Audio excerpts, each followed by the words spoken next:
on savait que le problème qu'on réglait, de transformer des ressources disponibles en impact social, pouvait éventuellement être appliqué à d'autres industries. Et en fait, c'est ça qu'on a testé au début pendant un mois avec un espèce de spin-off des Give a Seed qui s'appelait Give a Seed Produits québécois. Mmh. Puis après ça, quand on a vu que ça fonctionnait bien, on a changé le branding et Give a Seed est devenu Boule de neige. OK. Où en fait, la proposition de valeur a un peu changé, où en fait, c'est les entreprises québécoises qui proposent des produits, des produits en fait, des bundles de produits, des paquets de produits, puis à chaque produit acheté, les produits sont toujours vendus au rabais et pour la bonne cause. Donc, à chaque produit acheté, il y a 10 $ de don qui est fait. Un organisme caritatif. OK.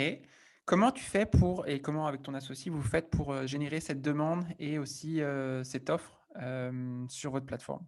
C'est ça qui est difficile dans un marketplace, c'est oui, il faut générer de l'offre et de la demande. C'est pas comme si on crée un produit qu'il fallait juste le vendre. Je dis pas que c'est facile, là, mais on a 2 problèmes. Il faut qu'on ait un des produits, puis 2 de la demande, puis il faut qu'on en ait autant tout le temps. Imaginons qu'on ait plein de produits québécois, mais 3 personnes qui visitent notre site tous les jours.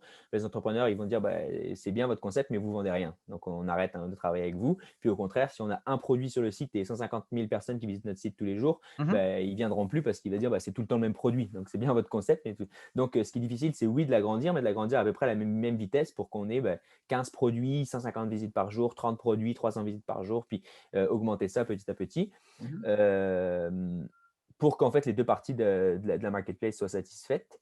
Et on a commencé par générer de l'offre. En fait, euh, avec Boule de Neige, on avait la chance en fait de commencer avec un petit peu de commencer la partie avec des cartes dans les manches parce qu'en fait, on avait déjà de la demande. On avait déjà une communauté de plusieurs dizaines de milliers de personnes qui connaissaient notre concept et Ouais. qui visitaient notre site internet et qui étaient abonnés à notre infolettre et qui nous suivaient sur les réseaux sociaux.